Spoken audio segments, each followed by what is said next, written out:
Do you see that open window back there over my shoulder?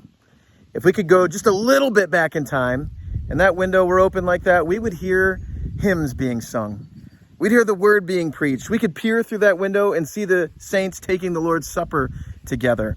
I don't know what happened to that congregation, but something did. They no longer meet in that building, and that building's fallen into disrepair and now into a pile of rubble. I can tell you, I think a lot of the saints who gathered there are now here. You know, having a little church out here in the middle of nowhere doesn't really seem to make sense. There's no one around for miles. And perhaps that congregation just dwindled and no longer could sustain a building like that. And from a worldly standpoint, it seems like it's really unstrategic to have a church out here in the middle of nowhere. Couldn't people just drive into town? Yeah, they could. But you know what used to happen here?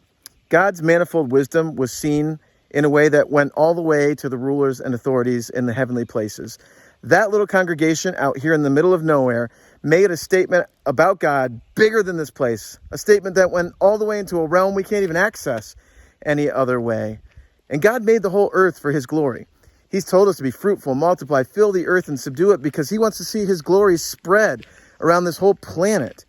That little church right there, out here in the middle of nowhere, made a statement about God's glory that now has gone silent.